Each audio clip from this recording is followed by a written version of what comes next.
en el área de biología, de química y también de otras áreas, no necesariamente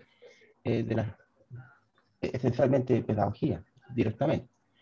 Bueno, la tercera sesión de hoy, que ya sería la última, vamos a tener la presencia de el doctor Sebastián Escobar. Voy a leer eh, las credenciales. ¿Vale? El doctor Sebastián Escobar es bioquímico, doctor en ciencias y académico de la Facultad de Agronomía e Ingeniería y Forestal de la Pontificia Universidad Católica de Chile. Su línea de investigación es la fisiología en peces, pero también dedica gran parte a la promoción de la ciencia participativa con la fundación que dirige, la Fundación Ciencia Ciudadana. Es fundador también del colectivo de divulgación científica Chile Científico. El título de la charla que nos va a presentar el doctor Sebastián Escobar se titula El enfoque participativo escolar en la ciencia ciudadana. Algunos tips antes de comenzar es que la exposición va a terminar alrededor de las 10 para dejar un tiempo de 10 a 10:15 para las consultas, en la misma modalidad que hemos estado en los días anteriores, dejando previamente en el chat, ¿cierto?, la consulta, ojalá que sean hartas. Vamos a tener 15 minutos para, ese,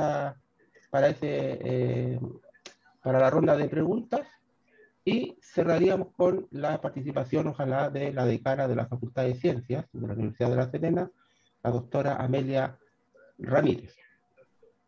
Tengo con usted entonces al doctor Sebastián Escobar con la charla El enfoque participativo escolar en la ciencia ciudadana. Adelante, doctor Sebastián Escobar. Hola, buenos días. Muchas gracias por la invitación. A Francisco, particularmente, que me invitó. Y bueno, segunda ya esta versión que me invita a participar.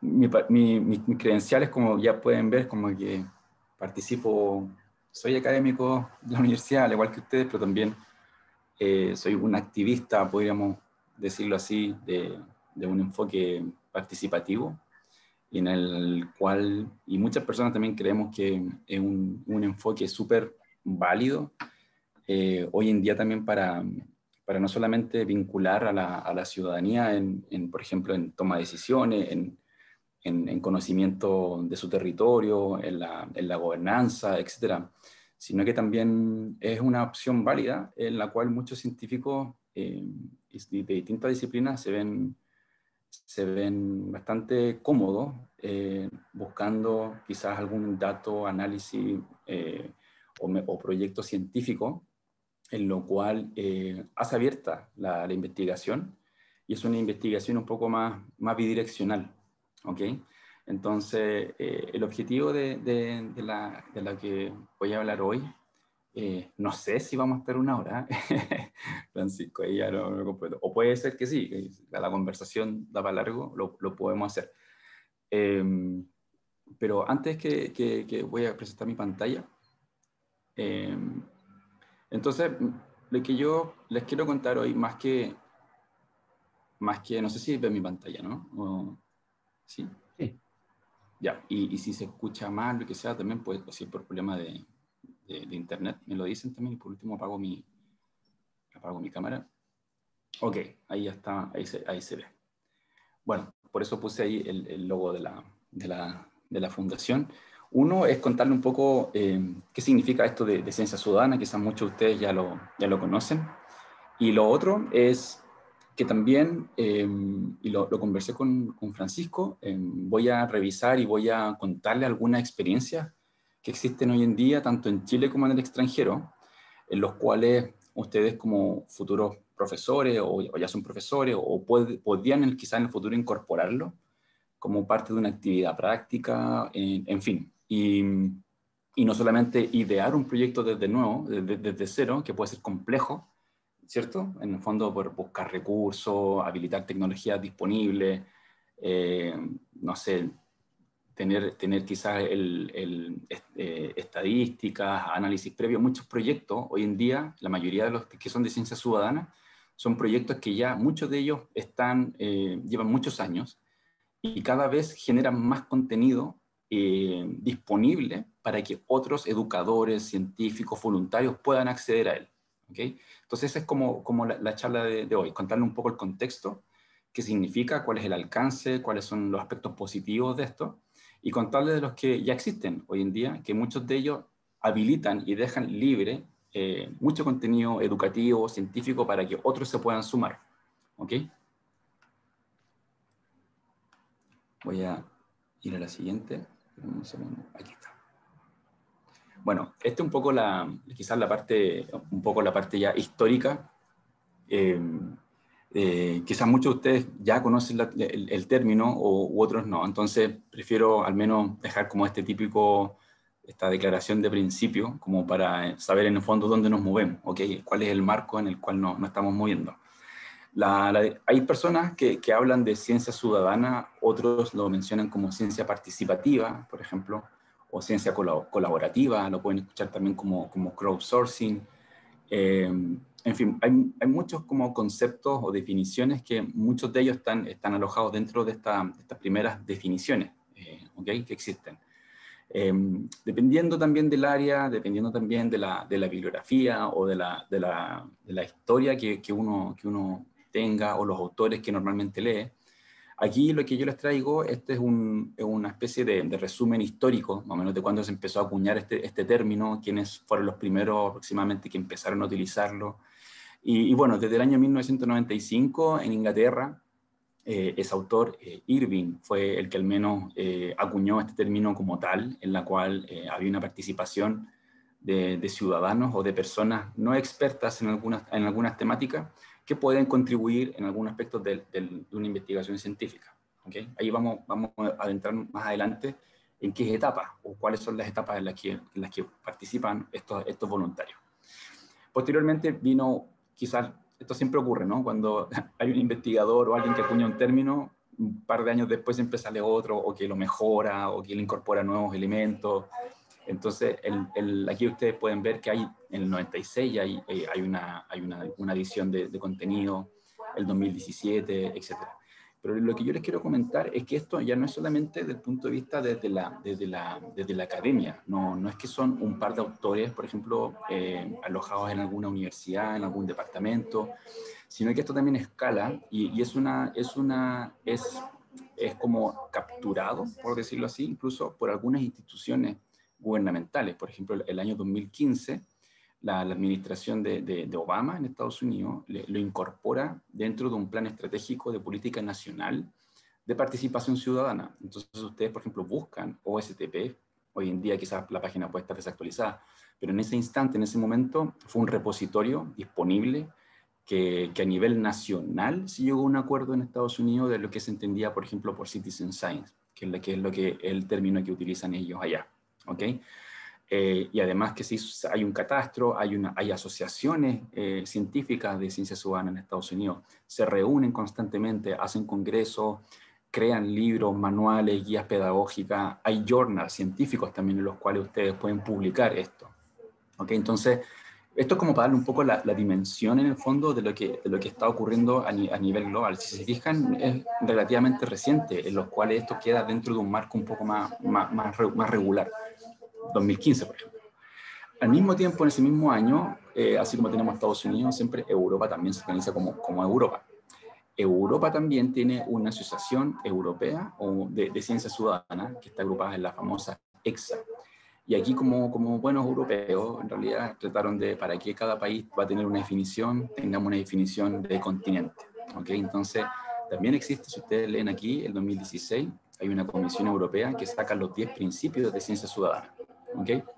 Entonces, también, nuevamente por lo mismo, por saber, ¿qué entiende la gente, por ejemplo, de Portugal, de España, de Inglaterra, de Italia, por citizen science? Porque si ustedes se fijan, la definición, igual, aunque esté en algunos términos acuñada, muchos unos admiten una más que otra. Entonces, la EXA intentó hacer una especie de decálogo que es lo cual nosotros también en Chile adherimos mucho de las personas que están promoviendo la ciencia ciudadana o la participación ciudadana, lo incorporan dentro de eso como un decálogo de buenas prácticas, que ahora se los voy a mencionar, que esta es la parte como histórica que quería contar.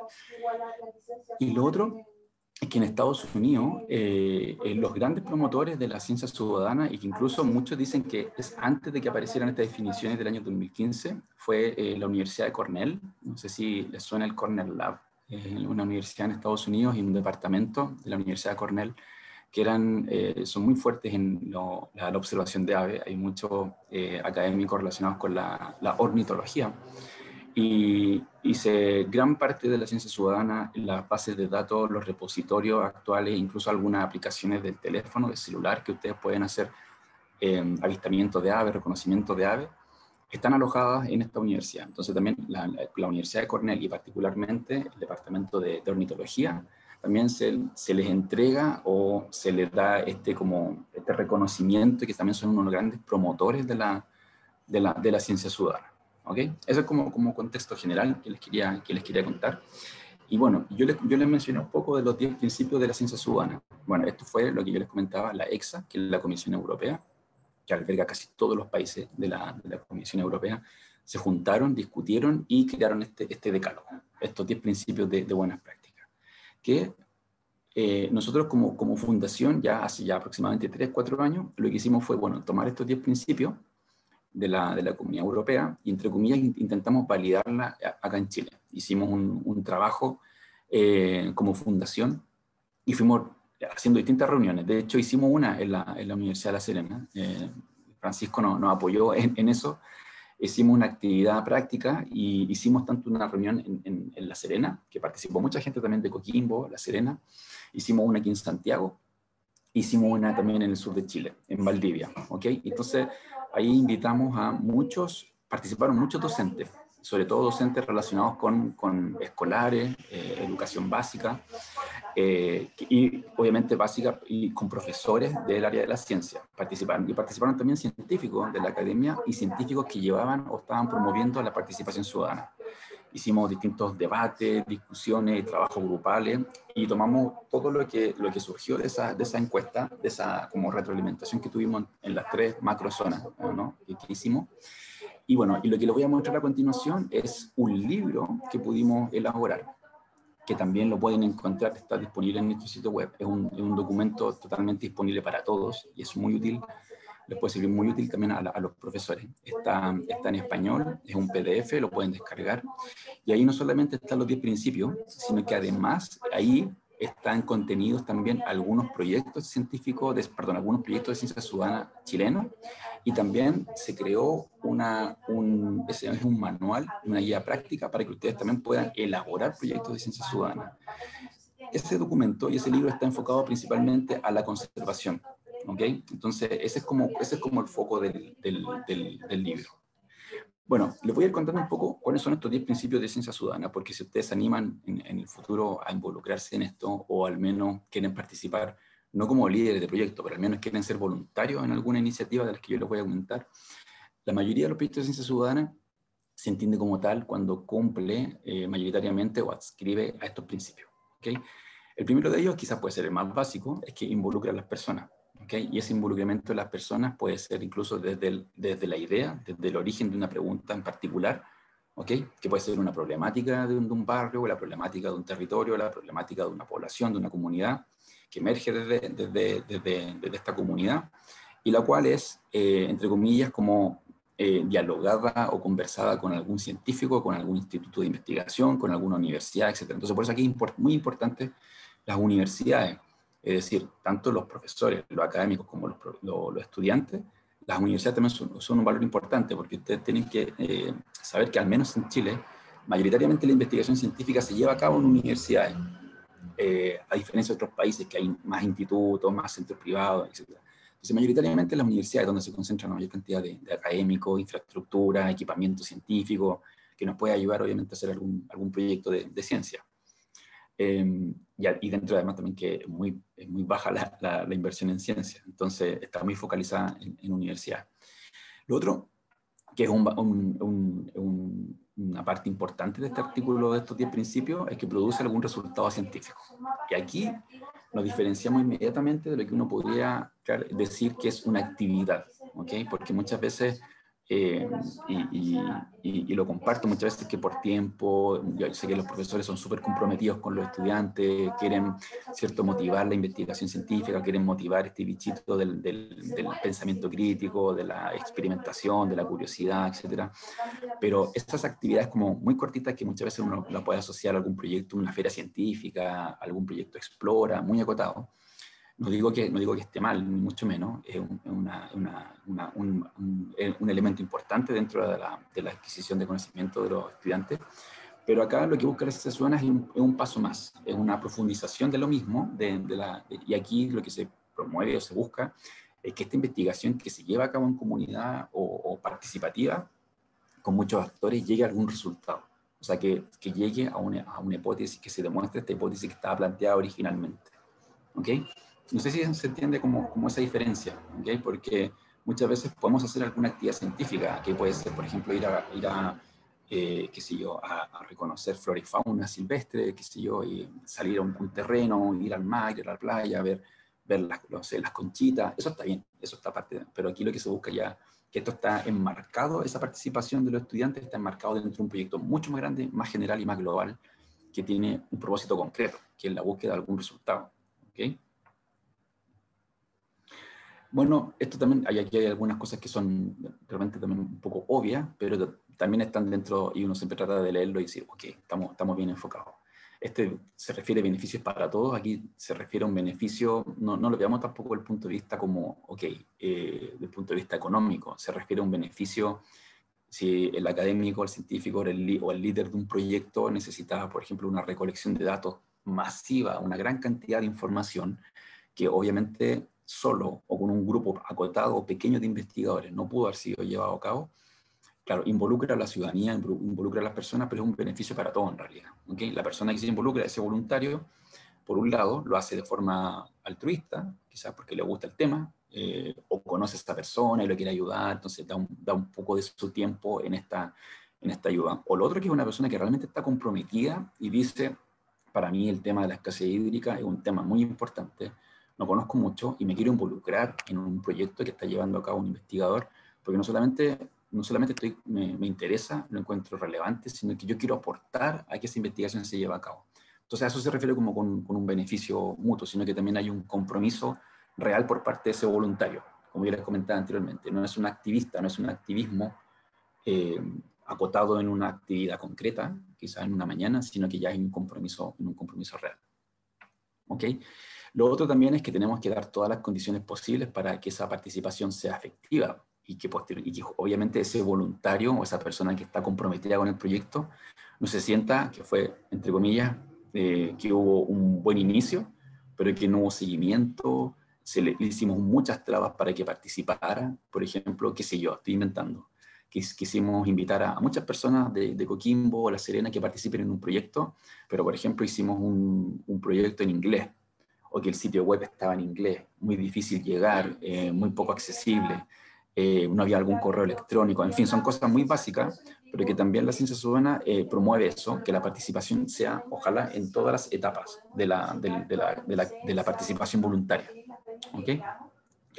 Yo esto lo estoy leyendo súper rápido, pero en el fondo en el libro están recogidas todos los principios, los pueden leer con detenimiento, y en el fondo estoy dando como un marco para que se entienda un poco lo que es la ciencia ciudadana, sobre todo para los que a primera vez que escuchan esta definición y este término. Aquí, por ejemplo, facilita la información para los participantes, nuevamente lo mismo. Esta facilita la información también se puede leer desde el punto de vista, ok, muchas veces los voluntarios cuando participan, sobre todo en la transparencia de los resultados, es muy importante. Es decir, yo no puedo facilitar la información a los participantes únicamente yo como líder de un proyecto o como científico, la que a mí me interesa. Normalmente toda la información que se está generando acá está siendo observada, está siendo analizada, incluso está siendo como comprendida por las personas que están participando. Así que también, por ejemplo, acotar esa disponibilidad de información a cierta parte del proyecto también no corresponde, ¿ok? No es una buena práctica o una muy buena medida, ¿ok?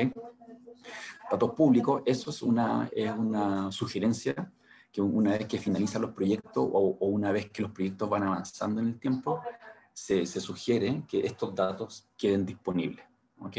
Que son datos que yo busqué, yo encontré, yo analicé o yo ayudé a contribuir a ese investigador que esté ahí. Entonces es súper bueno cuando uno es voluntario, por ejemplo, ver reflejado en algún documento o en algún lugar, en alguna nube, en alguna base de datos, aunque sea en un Excel, ver reflejado esa colaboración o esa contribución en algún lugar. Y lo que se sugiere es que una vez que el proyecto finalice o el proyecto ya esté en etapas de análisis o resultados, que esos resultados sean públicos, ¿ok? Que en el fondo se está participando en un proyecto de escasez hídrica, quiero también saber al final qué ocurrió con ese proyecto, ¿ok? Esos datos, ¿dónde están? Si son accesibles o no, son fáciles de encontrar. Eso también es parte de la ciencia ciudadana, que los datos estén disponibles. Es un dato ese punto es muy polémico, porque hay mucho recelo de muchos investigadores, hay que decirlo, hay investigadores, y no porque ellos crean que esos datos son de ellos, y dicen, no, este proyecto es mío, oye, son fondos públicos y yo los concursé, no. Más que el recelo que existe es que puede haber mal uso de los datos, ¿ok? Entonces, eso también es súper importante tenerlo en cuenta, porque por una actividad o por un proyecto que tiene unos fines, unos propósitos concretos de investigación científica, conservación del medio ambiente, por ejemplo, al ser público hay mucha data que está disponible y que puede ser utilizada con otros fines, ¿okay? Entonces por eso hay mucho recelo. Y muchos dicen, yo voy a dejar público lo que no sea sensible o lo que no pueda otra persona malintencionada hacer uso de ello, ¿okay? Y aquí también tenemos otra limitante, que es una limitante que ya tenemos a nivel de estructura como país. Las bases de datos también son súper complejas, son súper caras de mantener, ¿okay? Es decir, imagínense mucha información, ¿dónde la alojan? En un Drive, en un Dropbox, entonces eso es público, alguien puede hackearlo, en fin. Entonces existen bases de datos disponibles, pero también hay muchos científicos que no les gustan esas bases de datos porque están alojadas en otros países. Entonces el tema de los datos públicos es un tema sensible, ¿ok? Bueno, esto también busca democratizar la ciencia, por lo que yo les comentaba anteriormente, en la cual aquí ya existe un diálogo, ¿okay? Existe un diálogo de tú a tú, por decirlo así, entre el académico, el científico, el líder del proyecto, con el voluntario, ¿ok? Porque el voluntario puede tener sus propios miradas respecto al proyecto, puede tener otro enfoque metodológico, ¿por qué no? Esta es totalmente válido. Recordemos que esta mirada de la... perdón, de la ley del, no es la ley perdón, del déficit, ¿cómo se llama? Se me olvidó, los profesores no me pueden ayudar. Que ya está descartada, la teoría del déficit, ¿ok? Entonces aquí no, aquí estamos constantemente recibiendo información, feedback, contacto de los voluntarios, y lo importante acá es que también dentro de este camino de investigación, los investigadores también puedan ser capaces de escuchar a estos voluntarios, ¿ok? Que no sea solamente dame toda la información que yo necesito, no escucho tu opinión, y a mí lo que me interesa es llegar al millón de datos y tú me estás ayudando para eso, ¿ok? Recuerden que esta participación es activa y es como bidireccional, ¿ok? Esa es la ciencia ciudadana. Y reconocer responsablemente a sus participantes. Este reconocimiento puede ser dado, por ejemplo, en aspectos formales, como por ejemplo en una futura publicación, en un futuro libro, en un futuro manual, en una guía práctica. Este reconocimiento puede ser algo tan sencillo, pero muy significativo a la vez. Por ejemplo, poner el nombre de todos los voluntarios o todos los participantes que participaron en ese proyecto, ¿okay? Ese es un reconocimiento público que se hace. Hay algunos proyectos, por ejemplo, de ciencia ciudadana, que en sus sitios web, cuando hay la contribución de alguien, sale, por ejemplo, este dato lo aportó tal persona, sale el nombre, el lugar, en la ciudad en la que vive, el país, etc. ¿Okay? Entonces, porque recordemos que la idea es ser participativo, que sea una comunidad, o sea, no son personas anónimas que están contribuyendo a esto, sino que son datos proporcionados por personas que estaban interesados en un proyecto. El 9, este ya es un poco más que evalúa en sus diversas dimensiones, es porque quizás acá, y aquí quizás yo les dejo un poco más la parte más de pedagogía a ustedes, que ustedes lo pueden ver como futuros profesores, pueden ser parte de un proyecto de investigación científica, ciencia ciudadana, pero dentro de ese enfoque de educación, ustedes tienen sus propias competencias y ustedes también tienen sus propias responsabilidades, marcos y actividades propias, ¿ok? De la educación. Y quizás por el otro lado, el científico, que no está tan involucrado con los voluntarios, porque pues, es muy heterogénea la cantidad de voluntarios y de ciudadanos que participan en el proyecto, él va a hablar otras dimensiones. Él va a hablar, por ejemplo, cómo esto lo puede rendir o cómo esto lo puede publicar en un artículo científico, etc. Y finalmente ya son los aspectos legales y éticos. Esto viene, sobre todo en el caso de ciencia escolar, es muy importante. Yo me imagino que muchos de ustedes también lo han vivido, por ejemplo, en algunas actividades, por ejemplo, públicas como Explora o Feria Científica. El trabajar con menor edad es muy complejo, sobre todo, por ejemplo, si estamos recabando algún tipo de información, ¿ok? Entonces eso también es muy importante, y aspectos legales y éticos aquí caben todos los que nos podamos imaginar, es decir, por ejemplo, si hay la contribución de una persona y esa persona no se le retribuye o no se le considera como que él aportó en este proyecto, también es un aspecto que no es ético en ese sentido. Entonces aquí vienen todos los aspectos de retribución, es decir, estas personas me ayudaron, todas estas personas me ayudaron, esta persona me ayudó con este tipo de información. Yo al finalizar, por ejemplo, como investigador, no puedo publicar un artículo, ¿cierto? Y decir que esto lo hice yo solo. Entonces eso tampoco no es ético desde ese punto de vista, sino que también tendría que ayudar la retribución de que este fue un proyecto colaborativo y que muchas personas me ayudaron. Por ejemplo, también, si dentro del proyecto científico tomamos información personal de ciertas personas, eso también hay que resguardarlo. ¿Okay? ¿Para qué queremos esos datos? ¿Para qué queremos saber si la persona vive en tal lugar o no? ¿Es necesario preguntar la edad de la persona? En fin, no sé, su edad, en fin, su género, en fin. ¿Es necesario tener esa información? ¿Aporta algo al proyecto científico, al proyecto de ciencia ciudadana? Entonces, eso también hay que considerarlo.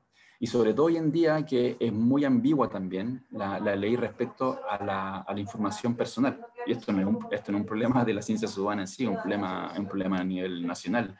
Nuestros datos personales andan dando vuelta por todos lados y tampoco hay una legislación clara. Así que esto es para dejar un poco en contexto de que el participar de proyectos de este tipo también cae dentro de esta temática. ¿Okay? Entonces, una vez dicho esto, espero no haberlo aburrido con tanto artículo, ni mucho menos, pero yo creo que ya se entendió un poco los conceptos de los cuales estamos hablando, ¿ok?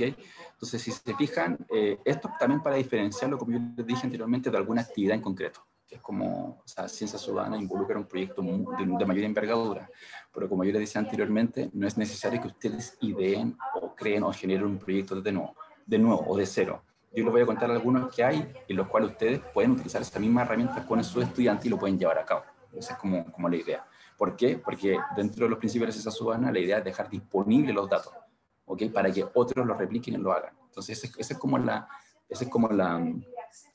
parte positiva de esto, ¿okay? Es como un loop, como una retroalimentación positiva. Bueno, y dentro de la ciencia ciudadana, cuando hablamos ok, ¿qué es lo que hace el voluntario? ¿Qué le estamos pidiendo a este voluntario? ¿O cómo podría participar yo como voluntario? ¿O cómo tú, líder de un proyecto, puedes invitar a alguien a participar? Bueno, la ciencia ciudadana se divide en varias como tareas, ¿ok? Y la principal y la que la mayoría de las personas conoce, participa o la cual parte o comienza con algún proyecto son estas dos, que son las más comunes. Recolección de datos, que ahí ustedes pueden pensar lo que se les ocurra. Recolectar datos pueden ser desde contar aves, observar, por ejemplo, cuántos árboles hay en un parque, cuánto material plástico o contaminante hay en la orilla de la playa. Eso es recolectar datos. En el fondo es como tener alguna metodología como estandarizada y pueden recolectar datos. Okay. ¿Cómo cuentan esos datos posteriormente? Ya, ese es otro tema, que puede ser presencialmente, pueden sacar una fotografía, pueden utilizar una aplicación del celular, etc. Ahora vamos a ver algunos ejemplos. Y lo otro es el análisis, es el análisis de esos datos. ¿Okay? Este es el principal y es como el más básico, o es como donde todos los proyectos de ciencia ciudadana, la mayoría de los proyectos nacionales o chilenos de ciencia ciudadana están en esta etapa, recolección de datos. ¿Okay? Contribuyen a capturar o recoger información que posteriormente es analizada por algún experto o expertos dedicados a esto. ¿Okay? ¿Y quiénes son esos expertos? Y por eso está este ojito aquí, que es la tarea de análisis. Entonces, posteriormente, que yo contribuyo, existen también otro tipo de voluntarios, que no son los que contribuyen a recolectar datos. Imaginen que ustedes, por ejemplo, son expertos, que estoy inventando, son expertos, son aficionados a la astronomía. Entonces ustedes son un experto, no son astrónomos, pero pueden ser expertos, por ejemplo, en reconocer un planeta uno de otro. Entonces, si hay un proyecto de ciencia ciudadana de algún astrónomo que les dice y lo invita, necesito que muchas personas me ayuden a reconocer la diferencia entre un planeta y una estrella, ¿me pueden ayudar? Entonces, hay proyectos también de involucración de este tipo, de que es analizar datos, es decir, la recolección de datos ya tengo la información, tengo las imágenes, lo que necesito es que la gente ahora me ayude a reconocer si este pertenece a este planeta, a este otro planeta o a una estrella. Y eso también es un tipo de involucración y participación activa, ¿ok? Que es, por ejemplo, tarea de análisis. Y todo lo que ustedes ya ven acá ya son como profundizaciones o son desarrollos un poco más elaborados de lo mismo. Incluso hay juegos hoy en día. Hoy en día existe, por ejemplo, un juego para detectar trombos, por ejemplo, en el cerebro. Hay un proyecto científico que se llama Stalkcatcher, que ustedes en el fondo juegan, hacen un juego y están determinando y están detectando imágenes de un cerebro, de un ratón. ¿Okay? Entonces, a través del juego también ustedes pueden contribuir. Y esto puede ser una actividad quizá interesante para estudiantes. Obviamente a todos los niños les atrae jugar, hay competencia y puntaje, pueden hacer un grupo y pueden hacer competir un curso con otro, en fin. También están los experimentos participativos, que son los famosos BioBlitz, en los cuales se junta un profesor o un experto, una persona que conoce muy bien la flora y fauna de algún territorio, por ejemplo, se juntan en un punto, en algún lugar, y con mucha gente, y se llama lo que es una reunión rápida, en 1 o 2 horas ustedes le asignan una tarea en concreto. Entonces ustedes pueden decir, ok, en 2 o 3 horas tenemos que tener la mayor recolección de mariposas, insectos y aves en este sector, por ejemplo. ¿Okay? Eso es también una actividad que se hace en muchas instituciones a nivel mundial que lo organizan. Y es interesante también conocerlo porque uno dice, pucha, es que movilizar a toda la gente es muy difícil, yo no tengo... Bueno, existen instituciones muy grandes que organizan estas actividades, estos BioBlitz de forma internacional. Y muchas veces cuando hay llamados de BioBlitz, quizás les voy a mandar con Francisco el sitio web, invitan a todos los países, incluso ellos te mandan todos los afiches, te mandan y se organizan todos en un día a 1 hora en concreto. Entonces, ese día, nosotros participamos hace 3 años en Santiago, que se llama el City Nature Challenge, lo que lo organizaba Nacho, y nos invitó a todos los países que quisieran participar. Entonces, en un día se recogió la mayor cantidad de información de flora y fauna en el mundo, ¿ok?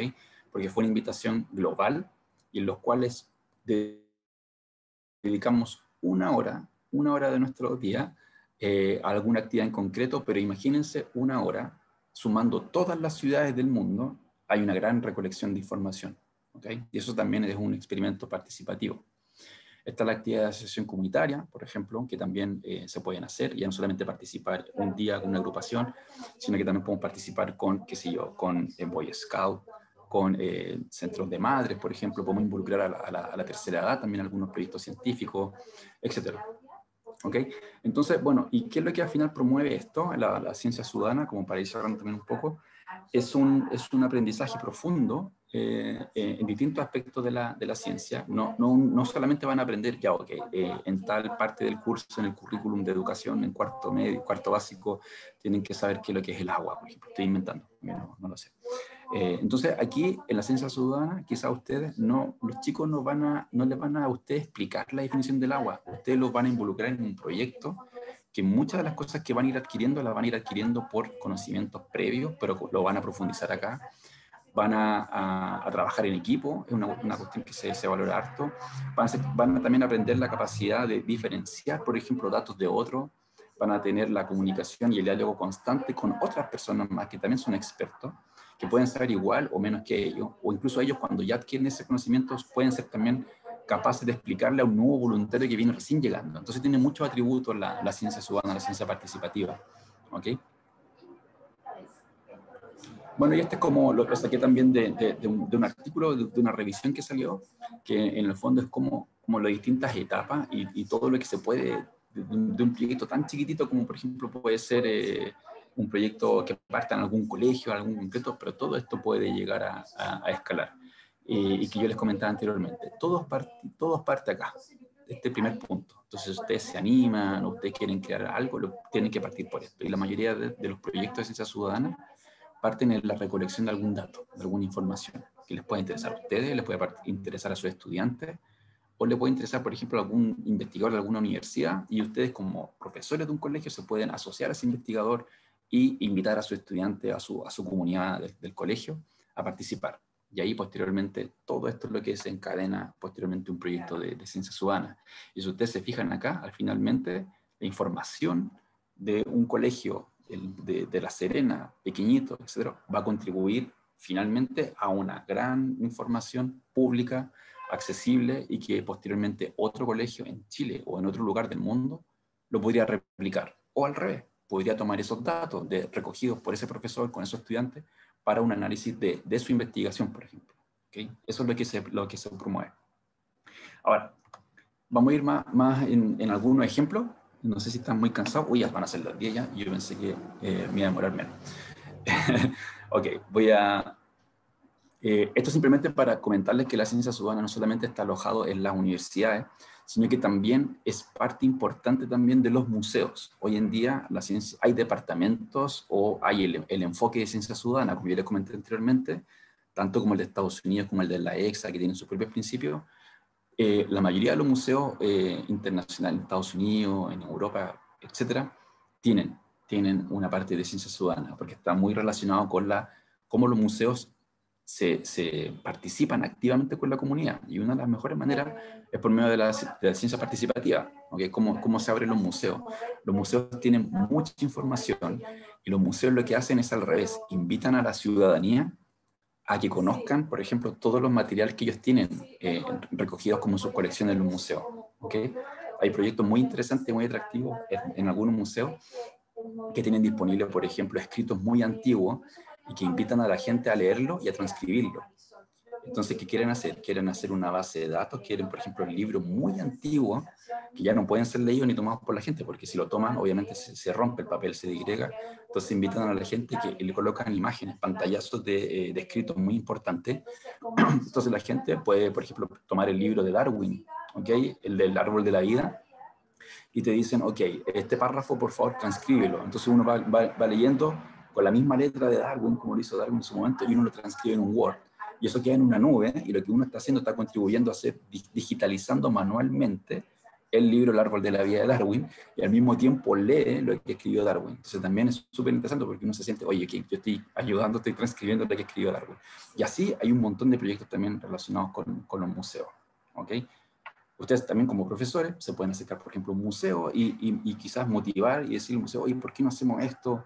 Hay material importante acá en el museo que me gustaría que mis estudiantes lo conocieran de otra manera, no solamente con una simple visita en una mañana, que quizás no es tan profunda ni tan impactante o tan efectiva ese involucramiento.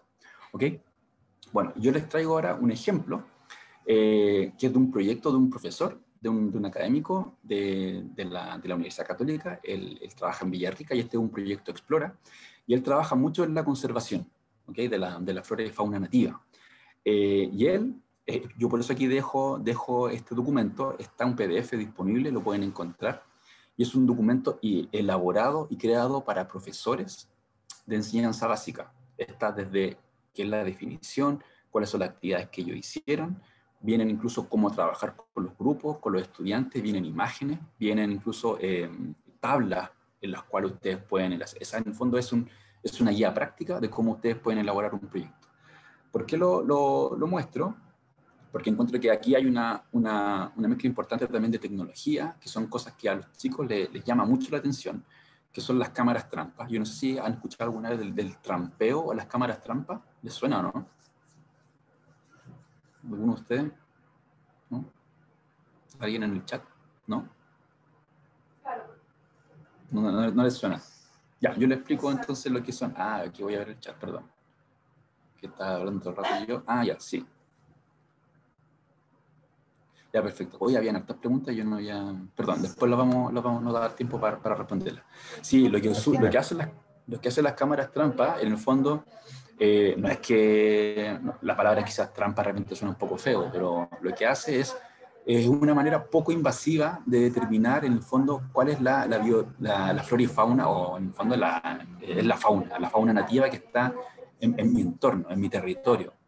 Muchas veces hemos escuchado, ¿cierto?, que ahí ya no se observan cierto tipo de felinos, cierto tipo de ave, en fin, que quizá ya están extintos. Entonces lo que se hace son cámaras que se ocultan en algunos puntos específicos del territorio, que ustedes pueden buscar lo que ustedes quieran, y tienen sensores. Entonces, muchos de esos sensores al movimiento, al tacto y además al calor, porque tienen un sensor de temperatura, toman imágenes en tiempo real, muy rápidas, y ustedes pueden determinar de forma poco invasiva, no asustan, entre comillas, al animal. Pueden también determinar y saber también la riqueza de cierto tipo de animales que existen en ese territorio. Entonces, esto fue un proyecto Explora que él postuló, compraron esas cámaras trampa. Perdón, voy a ir perdón, que no sé, se me quedó pegado. Perdón, ahí sí. Y este es como un resumen, es un documento bastante extenso. Yo les voy a dejar ahí, si es que lo quieren utilizar. Si ustedes se fijan acá, ellos con los estudiantes les contaron en el fondo y les dijeron, oye, ustedes saben que hay, por ejemplo, zorros aquí cerca de sus casas. Eran chicos de Temuco.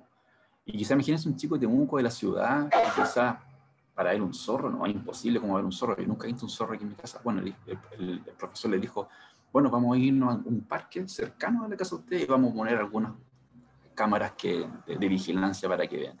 Entonces, el proyecto involucró desde el comienzo a los estudiantes, a los profesores, a los chicos. Ellos determinaron y designaron en qué zonas podían localizar estas trampas. Ellos las pusieron, las conocieron, etc. Y lo que les pedían era que una vez que estos sacaran fotos, los chicos tenían que además ellos observar las fotos y los registros que es lo que había. Y ellos empezaban a dar cuenta que aparecían a ciertas horas de la noche algunos animalitos en sectores que ellos nunca habían visto, obviamente, porque en el día, el ruido, la ciudad, y muchas veces porque no observamos, simplemente no nos damos cuenta de que en nuestro entorno existen animales. Entonces esto generó un proyecto muy importante, y fue también muy impactante para los chicos, darse cuenta de que ellos conviven además con animales, que si no tenemos los cuidados o los resguardos necesarios, podemos afectar su entorno. Entonces este fue un proyecto muy bonito, muy interesante. Los chicos además aprenden también de biodiversidad, aprenden los nombres científicos, aprenden la flora y fauna que habitan su entorno, aprenden también matemática, porque esto es lo que el líder del proyecto les decía a los chicos: ok, ¿cuántos animales viste? Tanto. Del total de todos los animales, ¿cuántos son? Tanto. Entonces eso es un cuarto de todos los que viste. Entonces, en proporción, el 25% de las imágenes que observamos fueron guiñas, un 100% fue zorro, en fin. Entonces también puede estar relacionado, por ejemplo, con el profesor de matemática. Esto puede ser una muy buena actividad entre el de biología y el de matemática, por ejemplo, se pueden unir. O el profesor de tecnología, que aquí puede explicar todo lo que son las ondas, la física, etcétera, porque son cámaras son cámaras que tienen ese concepto. Aquí se observan algunas imágenes recolectadas por este proyecto que hicieron con los estudiantes. Son cámaras que ellos instalaron y que posteriormente analizaron. ¿Okay? Los profesores, obviamente, y el investigador entregan a los chicos este tipo de planilla y este tipo de documentos que ellos tienen que ir rellenando, por ejemplo. ¿Okay? Entonces aquí también es una actividad muy buena, en el sentido de que ya le podemos, entre comillas, los chicos aprenden un poco qué es lo que es la recolección de datos, la interpretación de los datos, la rigurosidad científica. Si observas una cosa que la observaste a las 11 horas, a las 15 horas, no es ambiguo poner la hora, sino que es algo importante, y a los chicos estas cosas les va quedando. ¿Okay? Aquí ustedes pueden ver imágenes, esto lo saqué del mismo reporte, de cómo los chicos, entre ellos mismos, con sus compañeros, designaban los puntos, iban al bosque, instalaban las cámaras, posteriormente ven el resultado de estas cámaras y observan ahí en grupo con sus compañeros a qué hora, por ejemplo, aparece un animal, etc. Y con esa información los chicos pueden presentar estos resultados. Y estas son algunas de las ferias científicas en que los estudiantes presentaron estos resultados con sus profesores. ¿Okay? Y esto, por ejemplo, aquí aparece al final del informe, si a ustedes les interesa, aparece acá para el curso cuarto básico, cuáles son las asignaturas y los objetivos de aprendizaje que están asociados a este tipo de proyectos. Entonces ustedes, en el fondo, en el futuro, quieren replicar este proyecto, lo podrían hacer, y claramente sería súper bueno ver, por ejemplo, el contraste de la fauna nativa de Temuco, del sur de Chile, con la fauna nativa del norte. ¿Okay? Entonces este es un proyecto que ya está ideado la metodología, están ideados, o sea, están tabulados todos los objetivos, es cosa de ejecutarlo. Entonces este es un proyecto que yo les traigo que podrían, quizás si les interesa, desarrollar. Quizás, claro, la limitante es la cámara trampa, que hay que comprarla, pero ahí uno se puede asociar, puede postular otro proyecto, en fin. ¿Okay? Y al finalizar el libro, aquí vienen todas las etapas que ellos hicieron. Incluso ellos, porque como yo les comentaba anteriormente, no solamente muestran que les fue bien, sino que ellos quieren que otros repliquen esto. Entonces también una actividad en ese sentido bastante positiva. Y lo otro que les quiero mostrar es otro proyecto que tiene que ver con la contaminación de microplástico. No sé si han escuchado este término. No quiero decir con esto que son los únicos proyectos de ciencias humanas que existen, no, esto es un ejemplo. Yo busqué algunos que encontré que eran bastante sencillos de realizar y que ustedes podrían motivarse, pero yo les puedo dejar también varios links con Francisco donde existen, hoy en día existen colectivos, existen tanto en Estados Unidos, en Argentina, en Uruguay, existen colectivos que lo que hacen es colocan en sus sitios web todos los proyectos que ustedes pueden hacer e invitan a que todos los realicen. ¿Okay? Si ustedes se fijan acá, este es un proyecto que se llama Baby Legs y es muy sencillo. En el fondo es una panty, ven acá, ¿no? Este es una panty, una panty media rosadita, ahí está, ven una panty. Son dos botellas plásticas estas chiquititas. Una esta botella grande, está como de garrafa, que se corta por la mitad. Esto que es como una brida, como una abrazadera y un cordel. Y ustedes con esto, que es algo muy sencillo, ustedes pueden, por ejemplo, lo colocan en el agua, puede ser en un río, por ejemplo, lo pueden dejar colgando, lo pueden utilizar en un bote, en una canoa, para atrás, y ustedes mientras van remando, se estira, esta malla, y posteriormente ustedes toman esta malla, ustedes no lo ven porque son muy pequeñitos, y ustedes en el microscopio pueden ver, identificar y caracterizar todos los tipos de plásticos que existen en el agua, por ejemplo. Y este es un proyecto muy barato. Lo único que ustedes tienen que en el fondo hacer es que los chicos aprendan y diseñen esto, que en el fondo es como una especie de colador, que en el fondo imita a un recolector de microplásticos científico y real. ¿Okay? Es una copia barata, pero es igual de válida. ¿Okay? Entonces uno dice, pucha, ok, pero yo no puedo llegar hasta ahí, pero yo como profesor en mi colegio no tengo microscopios, por ejemplo. Bueno, ahí está donde está esta unión importante entre las universidades y los colegios. Entonces yo entiendo perfectamente que un profesor quizás no tiene microscopio en su sala o en su aula, o no tiene el suficiente número de microscopios para que los chicos puedan analizar eso. Entonces aquí también la invitación es, ok, dentro de esas limitantes tecnológicas, de infraestructura, equipamiento, las universidades también nos podemos asociar a ellos y nos pueden ayudar en esta tarea. Incluso este proyecto está diseñado de tal manera que ustedes pueden entrar a esta página web, que ellos son los que diseñaron esto, que se llama Public Lab. Lo único malo es que está en inglés, pero ustedes pueden traducirlo y pueden encontrar incluso ya los Excel, la fórmula de cómo calcular los microplásticos. O sea, ya vienen todas las etapas, sale más o menos cuánto tiempo tiene que estar estas panty en el agua, más o menos a qué altura, a qué velocidad tiene que estar el río, en fin, ya viene todo un protocolo. Tienen todo un protocolo. Y si ustedes necesitan, por ejemplo, saber cómo calcularlo, incluso les dejan a ustedes acá un Excel con las hojas de cálculo, los valores, las fórmulas, para llegar y reemplazar, por ejemplo. ¿Okay? Y lo que es más interesante, incluso aquí en esta misma página web, entrega la forma de los que no tienen microscopio, de hacer un microscopio casero con el celular. ¿Okay? A ese nivel aquí en el fondo es como la limitante de dinero, infraestructura y equipamiento. No puede ser una limitante para que los chicos no entiendan el impacto que tiene hoy en día la contaminación de microplástico en el agua. ¿Okay? Que es un tema súper importante. Y dentro de esto, y ya con esto voy justo terminando, es otro ejemplo concreto de cómo voluntarios, personas que no son dedicadas a la investigación científica, no pertenecen a ninguna institución científica, ni son académicos en las universidades, como también con el ímpetu y las ganas también, lograron motivar y lograron involucrar también a los chicos escolares, estudiantes, en aspectos tan importantes como la calidad del agua de un lago. Les presento aquí este proyecto, no sé si lo conocen, se llaman Los Vigilantes del Lago. El que se encuentra ahí es Víctor Durán, él es su líder. Él en realidad, él era un vecino muy preocupado de que su lago en Villarrica, sí, Villarrica creo, no confiaba en los estándares que le entregaba oficialmente la municipalidad de que el lago no tenía contaminantes presentes en el agua.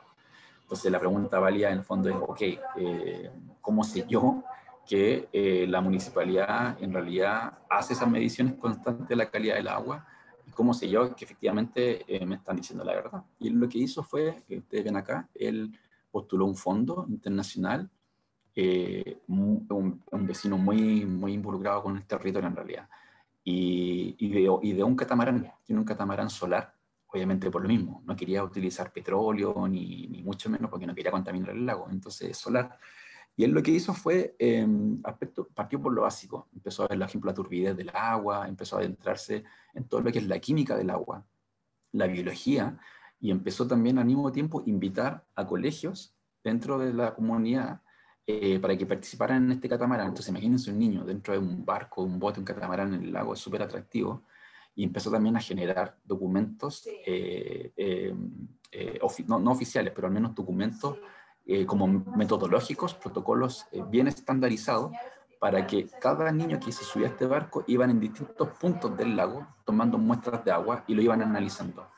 Y analizaban aspectos tan sencillos como turbidez, por ejemplo, el pH, la conductancia, la microbiología del agua, etc. Entonces, lo que partió como una curiosidad, como una preocupación de la calidad del agua de ese lago, terminó siendo un proyecto hoy en día, que ustedes se fijan acá, incluso financiado por la Municipalidad de Villarrica, tiene financiamiento internacional, y él ha sido capaz incluso ahí están las estadísticas que él tiene. Él ya ha hecho 1000 capacitaciones a 1000 alumnos, vecinos, ya no está solamente en el lago Villarrica, sino que ahora, hoy en día está en el lago Villarrica.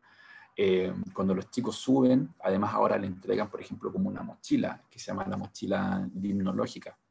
Entonces los chicos además no solamente aprenden química, biología del agua, sino que también además adquieren un compromiso real del impacto que tiene el lago donde ellos mismos viven. O sea, que el mismo lago que ellos quizás en el verano se bañaban, no tenían esta conciencia o esta como concepto de que el lago en realidad estaba contaminado y estaba siendo contaminado por ellos mismos y que había que tomar medidas. Así que ese también es un proyecto que no surge por un profesor ni surge por un académico, y por eso lo quería destacar y con eso cierro, sino que surge también con un vecino preocupado por el lugar donde él vivía. ¿Okay? Bueno, y con eso termino y quería darle las gracias por la invitación. Espero que les haya gustado o que hayan conocido un poco más de lo que es la ciencia ciudadana. Y los quiero dejar invitados porque nosotros estamos organizando un congreso para el 2 y 3 de septiembre de este año. Es un congreso justamente de ciencia ciudadana y va a haber un panel, va a haber una sesión temática específica de ciencia escolar, que estamos recibiendo trabajo y van a venir gente de otros países, incluso de Latinoamérica, que van a presentar sus resultados de ciencia participativa, particularmente en un panel en particular que tenemos que es de ciencia escolar. Así que los invito. Próximamente vamos a abrir la inscripción para que todos los que quieran participar pueden revisar nuestra página web en cienciasuana.cl. Ahí va a subir. Es gratuito y va a ser vía Zoom. Así que es cosa de conectarse, así como se están conectando ahora. Se conectan el 2 o el 3 de septiembre y pueden escuchar las charlas de experiencias como las que yo les comenté, de gente que está involucrando a los escolares o profesores que están liderando o promoviendo proyectos de ciencia participativa con sus alumnos. Así que bueno, muchas gracias. Muchas gracias, Sebastián. Quiero confirmar el audio, si me escuchan bien. Sí, perfecto, Sí, gracias. sí. Es que al principio hubo un problema. Bueno, se agradece entonces tu charla, muy interesante. Un tema que ahora en los colegios tenemos ese gran problema, justamente de la ciencia ciudadana, que apareció ahora en lo electivo en tercero y cuarto medio rápidamente. Bueno, vamos a la ronda de consultas. Hay varias por acá. Tenemos la siguiente pregunta. Marjorie Ibakachi nos pregunta: los proyectos de ciencia escolar que participan en las ferias de Explora y los que no son asesorados por instituciones ni publicados en revistas, ¿corresponde a ciencia ciudadana? Sí, sí, es bueno ese punto porque muchas veces no es necesario llegar a la publicación científica para decir que sí, efectivamente es un proyecto de ciencia ciudadana. Lo que se promueve es que efectivamente si había una pregunta inicial o había una hipótesis planteada como tal, la idea es que esa se pueda responder. Igual es entendible que hay muchos proyectos que fracasan en el intento. Eso también no hay ningún problema. Porque o hay voluntarios que simplemente no se unen, el proyecto no es atractivo, o qué sé yo, pueden pasar muchas cosas. Pero no necesariamente tiene que terminar esto en un proyecto, o sea, perdón, en una publicación científica. ¿Ok? Ahora, lo que sí se promueve y lo que sí se espera es que si no es un paper, al menos una publicación científica, y este proyecto se ejecutó, tuvo voluntarios, tuvo análisis de datos, resultados esperados o cosas interesantes, que al menos te quede reflejado en algún documento, o que quede reflejado, por ejemplo, quizás los datos, quizás no tan procesado, ni mucho menos, pero al menos que esté un Excel o un Drive con los datos disponibles, o al menos una gráfica de lo que se obtuvo, ¿ya? Tampoco es necesario y es obligación que esto esté presentado en algún congreso, no es así. Lo importante es que las personas que participaron, tanto como voluntarios en algún proceso, vean que esto terminó en algo. También es como, imagínense ustedes que no están participando en un proyecto de ciencia ciudadana, que ustedes son voluntarios en otra cosa, qué sé yo. Por ejemplo, si uno tiene mucha conciencia, por ejemplo, de los animales, de las mascotas, ¿cierto? De los perros, gatos que son abandonados, y uno participa y uno dice, ya voy a colaborar, voy a aportar con esta ONG, ¿cierto? No sé, para que las mascotas puedan tener un lugar. Entonces, igual, imagínense ustedes como voluntarios, de forma altruista, quieren colaborar con ellos. También lo mínimo que muchas veces uno dice, bueno, yo aporté, quiero saber cómo está el perrito, ¿no? Quiero saber en qué fueron destinados mis recursos en esta actividad que yo quise participar. En ciencias urbanas es como muy similar. En el fondo tenemos que pensar que aquí una persona que participó, dedicó tiempo, dedicó quizás algún recurso económico, dedicó su interés y quiere saber qué pasó. Entonces, ese resultado no es un paper obligatoriamente, pero puede ser quizás algún reporte o al menos, por ejemplo, un correo electrónico y contarle a los voluntarios, oye, hemos finalizado el proyecto, gracias por participar, estos son algunos de los resultados interesantes que encontramos, por ejemplo. Gracias. Amanda López hace dos consultas. Las voy a tratar de resumir las dos. Dice, ¿qué recomendaciones nos puede dar en relación a la veracidad y estandarización de los datos? Y después pregunta o lo agrega, ¿y qué fondo nos podría sugerir para el apoyo de estos proyectos? Ya que el financiamiento siempre ha sido un tema complejo Sí. en el desarrollo de esta iniciativa. Sí. Respecto a los datos, es súper buena la pregunta. Aquí sería súper importante hacerse asesorar o invitar o conversar con el profe de matemática, que puede ser una muy buena opción. Pero como todo proyecto, ya sea proyecto de ciencia ciudadana, proyecto científico, el que ustedes se embarquen en lo que sea, siempre uno comete el error muchas veces de la estadística, siempre hacerlo al final. Y siempre no sé si hay alguien de estadística aquí o no, en la reunión. Pero bueno, los profes de estadística siempre a uno lo retan, porque los profes de estadística dicen, bueno, a mí siempre me consideran cuando ya los datos están listos, po. Pero los estadísticos siempre dicen que un proyecto bien diseñado se realiza la estadística antes. O sea, en la formulación del proyecto de investigación, la estadística y la N y el número de réplica y el número de voluntarios ya tiene que venir predeterminado previamente. ¿Ok? No esta como estadística forense que hablan mucho, que cuando, ok, ya tengo estos datos, ¿cómo lo evalúo? Al final nos trae más problemas que soluciones. Así que en ese sentido, lo que sí se hace, y al menos nosotros una vez lo intentamos, fue hacer, por ejemplo, les pedimos hace años, hicimos un proyecto de imágenes con células de cáncer, y lo que hicimos fue que al menos una imagen la revisaran 10 personas distintas por imagen. Y nosotros de ahí sacábamos un promedio por lo mismo, porque podemos entender que también hay personas que o van a participar, pero no van a participar siguiendo todas las instrucciones.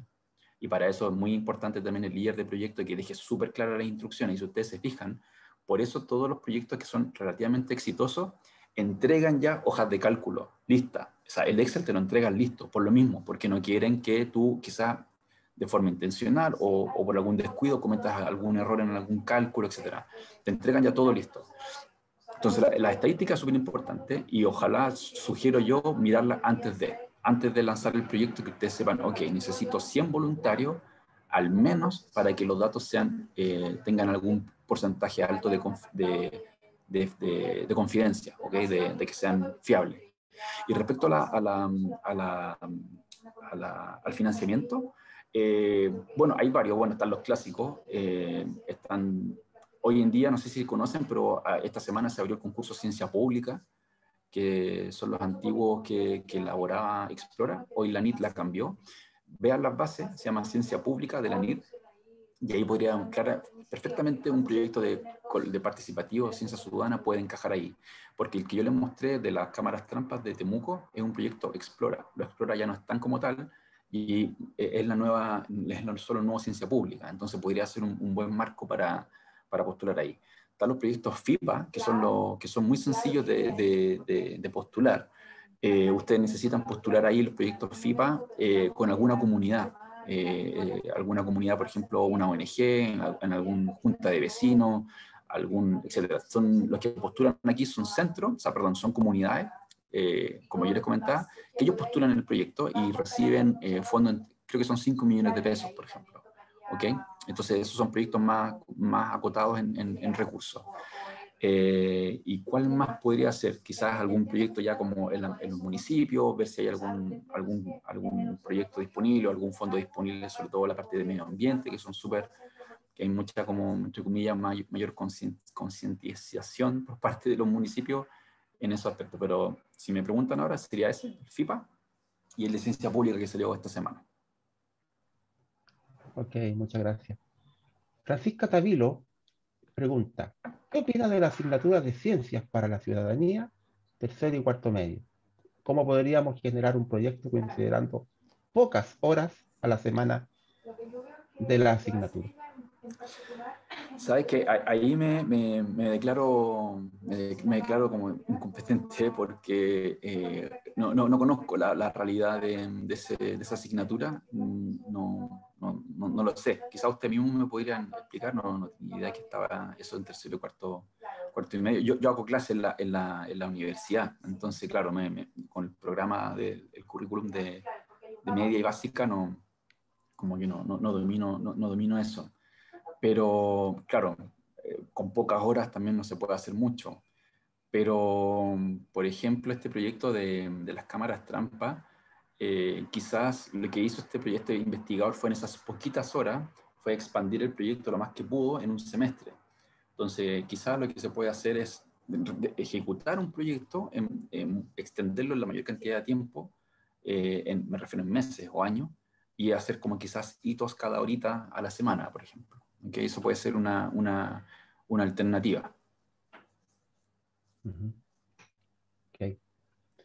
Tenemos otra preguntita por acá. Sí, Constanza Rodríguez Offen pregunta, ¿qué innovación es ideal poder aplicar con el área de las matemáticas y la ciencia, más allá de los cálculos formales, que luego se interpretan? Ahí no sé, que no entiendo mucho la pregunta. Constanza Como, Rodríguez, si es que Constanza nos podría sí, explicar qué... profundización se refiere a que no solamente quedemos en el cálculo, ¿no? O algo Ajá, así. sí, puede ser. Bueno, quizá respondí un poco antes, y la pregunta quizá un poco con el comentario anterior, que yo creo que eso es súper importante al final de los proyectos, no solamente de ciencia ciudadana, de los proyectos en general. Muchas veces yo diría que casi nunca involucramos la parte estadística en ningún tipo de investigación. Y yo creo que eso es súper importante, que al final, por ejemplo, los chicos sepan, claro, le encuentro razón a la persona que pregunta, en el fondo, ok, ya, van a saber porcentaje, yo les explico el porcentaje, pero quizás también es súper bueno que ellos sepan, acompañados con un profesor, por ejemplo, de matemática, que por qué tienen que, por ejemplo, analizar 100 imágenes o 100 fotografías y no 80, ¿ok? O porque tienen que, este experimento, porque va a durar 6 meses y no va a durar 5 meses. Quizás ese indicador o esa parte de la metodología, yo creo que es súper importante que se considere desde el comienzo. No sé si respondo un poco a la pregunta. Sí, Constanza estaba pidiendo activar el audio por si Constanza quería... eh, Pero igual bueno, creo que, por lo que entiendo, es eso, como que lo que yo les comentaba, es cuando ya está todo ejecutado, está todo listo, está todo analizado, como que ahí llamamos al profe de matemática que nos ayude. Entonces, claro, no, ahí no, el ideal es Sebastián, como, ¿sí? justamente mi ahí sí. pregunta va por eso, porque la ciencia generalmente se ve aparte de la matemática y no Mm, lo ocupamos como un número como tal. sí, Entonces no hay un fundamento más allá de cuantificable, por ejemplo, una interpretación de ese número, por qué llegamos a la conclusión y generalizamos ese número a través de la ciencia, porque la sí. matemática por sí es considerada como una ciencia. Sí, sí, te encuentro toda la razón. Y yo creo que esa medida, yo creo que puede ayudar mucho a mejorar incluso el proyecto en sí mismo, de embarcarse desde el comienzo. No solamente el profe de biología, el de química o el de tecnología, que comience con la idea, sino que se unan todos y obtener determinar en conjunto, incluso con los estudiantes, por qué tienen que analizar cierto número o por qué tienen que observar tantas cosas. Y ese número ya saben de dónde viene ese número. ¿Okay? No es un número que viene impuesto por nadie, sino que es un número que ellos calcularon, que ellos reflexionaron y que ellos encontraron que era el adecuado. Así que te encuentro toda la razón. Ok. Luisa Elgueta también quería aportar a la conversación. ¿Sí? Luisa.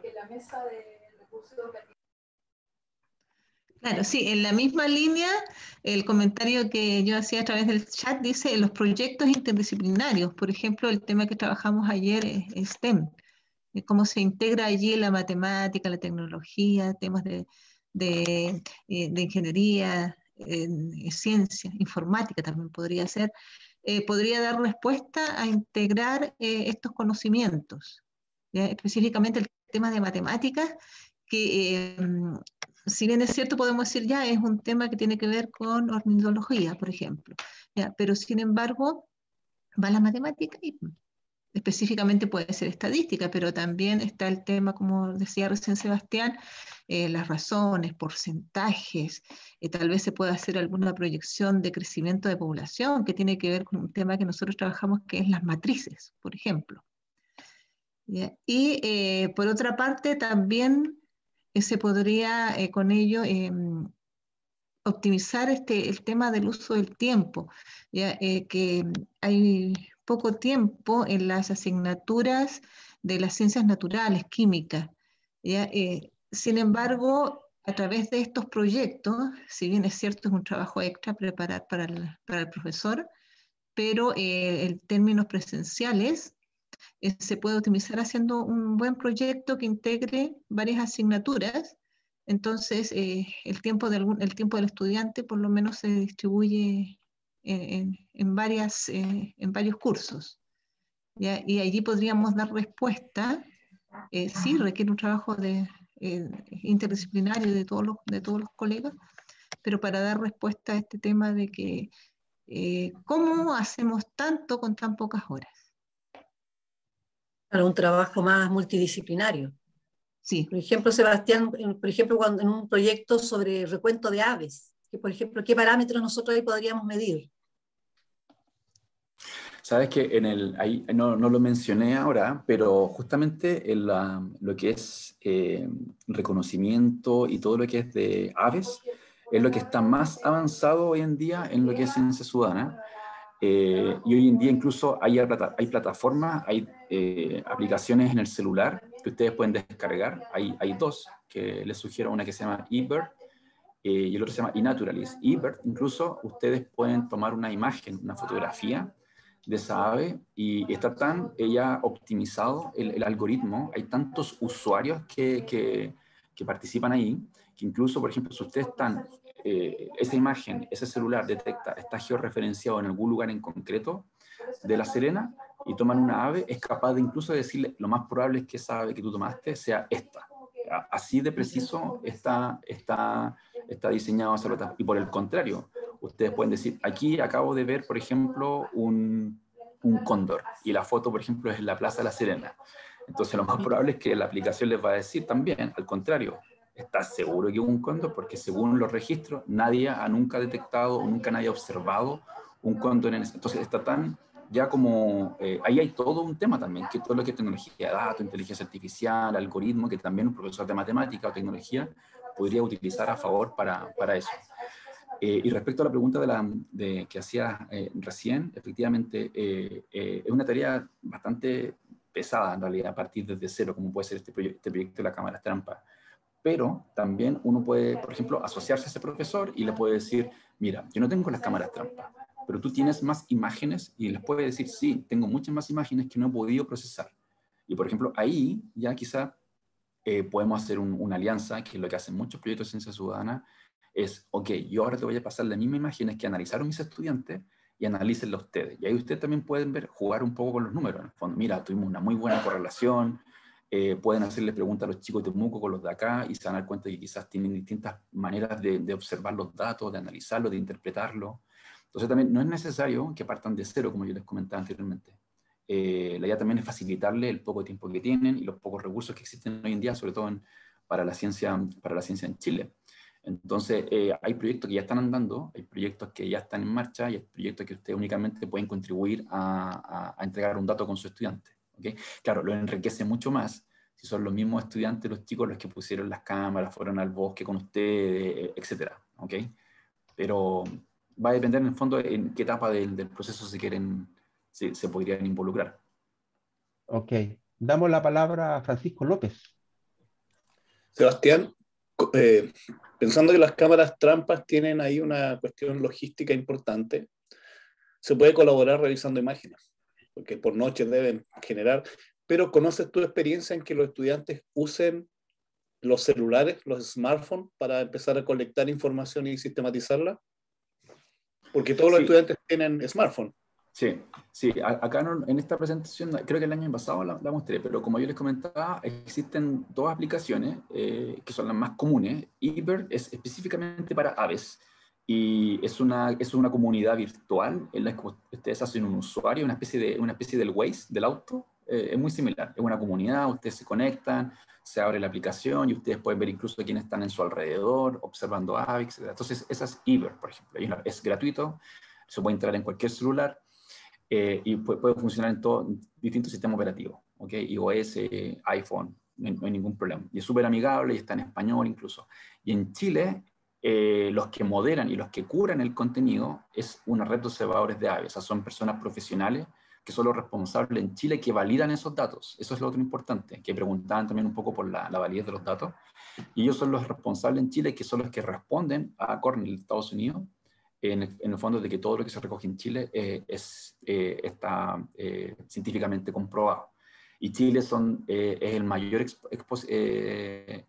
contribuyente a esa base de datos. Chile es los que tiene mayores voluntarios y observadores de aves en el mundo, por población, en densidad. Es impactante la cantidad de gente que le gusta la observación de aves. La otra es iNaturalist, que iNaturalist no solamente es también se instala en el celular, es muy sencillo, también es como un Waze, es como jugar en el celular, que ustedes le pueden decir a los estudiantes, y ahí no solamente ustedes pueden registrar e identificar aves, sino que pueden identificar lo que ustedes quieran, flores, insectos, peces, lo que ustedes quieran. Les doy un ejemplo muy chiquitito, pero este es un ejemplo de un profesor en la Universidad de Concepción, que él hace el curso de biología marina, y él enseña el curso de taxonomía a los biólogos marinos de la Universidad de Concepción el primer año. Y él lo que le enseña es, a todo el primer día, todo le dice, descárguense al tiro la iNaturalist, porque ustedes tienen que aportar, y les pone como nota al final del semestre, tienen que registrar nuevas especies de invertebrados marinos o vertebrados marinos, y tienen que subirla a esta plataforma. ¿Ok? Entonces creo que él me contaba que el que encuentra, por ejemplo, una jaiba, no tiene tanto puntaje como que el que encuentra una especie más rara o más exótica. Entonces también hay una especie de juego, competencia con los propios compañeros. Esa es otra, iNaturalist.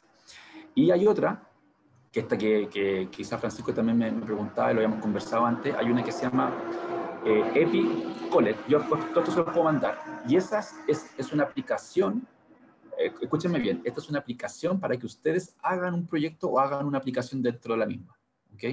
Es como súper raro lo que le estoy diciendo, pero es una aplicación disponible para que cada uno customice el proyecto que ustedes quieren hacer.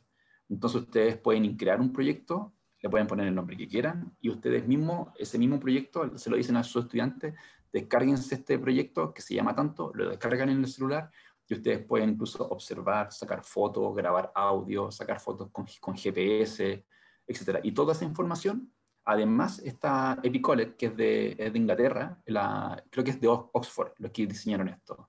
Además, a ustedes le entregan una nube gratis para que alojen la base de datos ahí. ¿Ok? Entonces sus alumnos pueden sacar fotos, todo lo que quieran, y ustedes no se preocupan de nada. Automáticamente lo redirecciona a una nube y les deja un Excel que ustedes mismos pueden descargar después.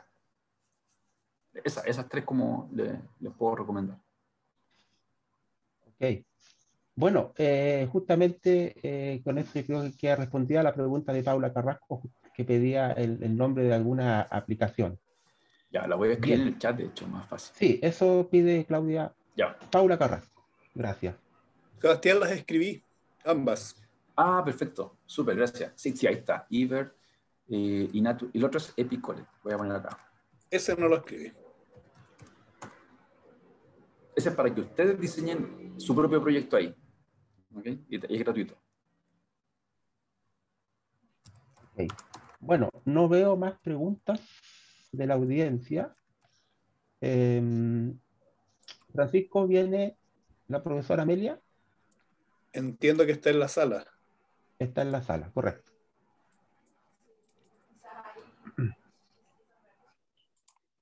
¿Le pueden dar audio a...? Le voy a...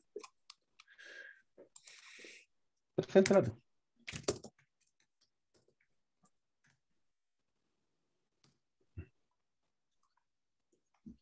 Decana está acá.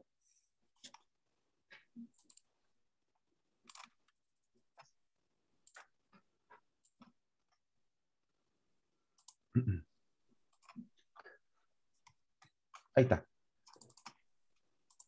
Creo que ahora pude. Hola, hola, ¿cómo están? ¿Cómo está? Buenas, Sebastián. sí, costó mucho, disculpen. Hola, hola, buenas. Decana, terminamos la presentación del doctor Sebastián Escobar. Ha sido un gusto escucharlo hoy. Y es un gusto contar contigo en esta actividad. Decana, los profesores están acá en esta jornada de 2 días, de manera que esperamos tus palabras. Muy bien. Bueno, antes que nada agradecer a todo el equipo que ha conseguido que estemos acá reunidos, aunque yo no he podido estar, luego me disculpen, pero principalmente porque estamos en un proceso de acreditación de la carrera, de la universidad, entonces las autoridades nos toca ahí movernos en ese ámbito, pero no quería estar ausente de esta excelente iniciativa. Veo los egresados, creo que son para nosotros la constatación de nuestro quehacer. O sea, para mí creo que es muy importante desde la Facultad de Ciencias, donde tenemos 4 pedagogías que están formando al ciudadano del futuro, al ciudadano reflexivo, al ciudadano que es capaz de conocer no solo a través de noticias, sino que a través de su reflexión. Yo creo que eso es lo más importante y lo que sé que han estado haciendo dentro de este taller, aprendiendo en forma unida, porque somos una comunidad.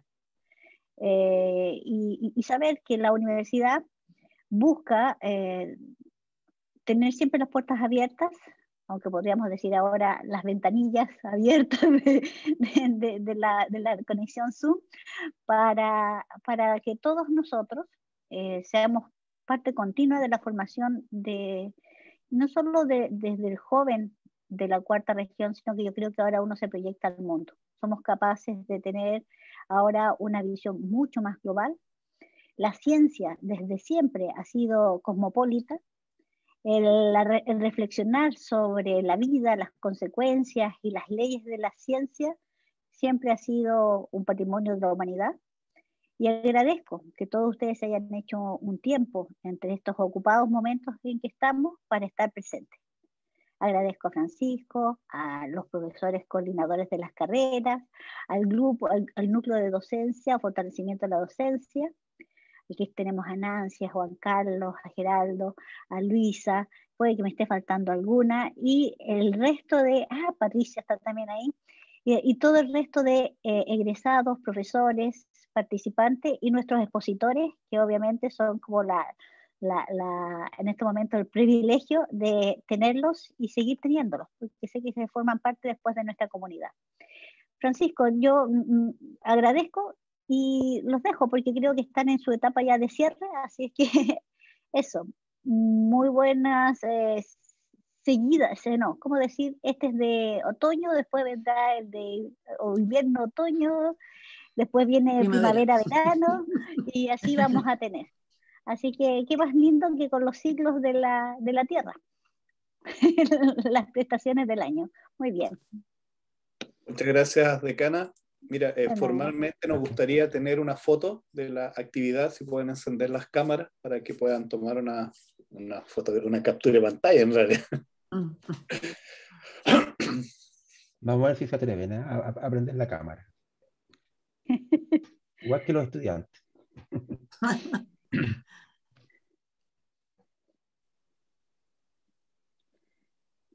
Qué lindo. Sí. Ya, ¿quién toma la foto? Mira, Vamos, yo voy a Max, tomar una. Yo vamos, tomé Max, una. puede.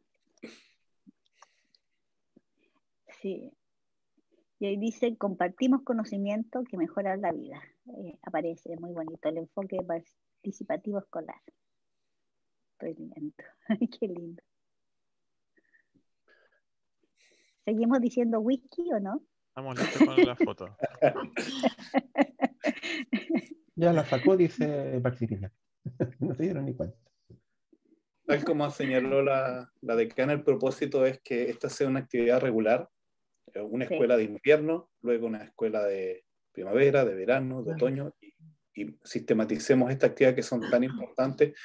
Contar que acá hay académicos universitarios, profesores que participamos de los procesos de formación, que han participado de manera muy entusiasta en esta actividad y en otras que se han hecho previamente. También agradecer su asistencia, agradecer la asistencia de Sebastián, que es la segunda vez que participa en actividades de esta naturaleza. También se validó el libro, una parte de la validación del libro de Ciencia Ciudadana en la Universidad de La Serena, tal como él lo señaló, y en el link quedó el libro disponible. Comentarles que pueden responder una encuesta, porque la encuesta recoge aspectos de necesidades formativas. ¿Cómo sabemos nosotros cuáles son los contenidos de las siguientes escuelas? Nos los dicen ustedes. Ese es el punto. No podemos nosotros definir las necesidades que están teniendo hoy día profesores que están en un aula, en estas condiciones de docencia, sino que es preguntándoles. Y también nosotros tenemos nuestras propias necesidades formativas como profesores en la universidad. Darle las gracias a la Oficina de Seguimiento de Egresados, quienes han dispuesto todo este soporte tecnológico y de apoyo para que esta actividad se realice en condiciones seguras, en primer lugar, ¿no es cierto? Todos queremos estar seguros en esta sala de Zoom, y que han generado también todas las instancias para poder inscribir posteriormente, dar cuenta de la participación de las personas, sistematizar la información acerca de necesidades formativas. Esto es una actividad que se viene planificando hace mucho tiempo en el núcleo de docencia de la Facultad de Ciencias y que esperamos que, como les decía, se mantenga en el tiempo e incremente la participación de profesores que están en servicio. Nosotros nos debemos a escuchar lo que está ocurriendo en la escuela, y también es importante que ustedes sepan lo que ocurre en las aulas universitarias, porque al final desarrollamos la misma labor. Darles las gracias por asistir. Recibirán noticias nuestras, porque en el formulario pincharon a que iban a recibir, están dispuestos a recibir información. Hay una charla que no se pudo hacer, si recuerdan decían 4, que era la del profesor Carlos Calvo, que está hoy día como constituyente. Su agenda está bien compleja, lo han visto en las noticias, pero ayer hablamos y él dice que el ánimo por participar está, de manera que van a tener noticias pronto para poder cerrar la estación de invierno o iniciar la próxima estación. Y como tal, como señala la decana, muy ad hoc a los ciclos de la Tierra, no, espero verlos pronto. Ha sido un gusto que estén hoy día acá. Muchas gracias y adiós. Muchas gracias.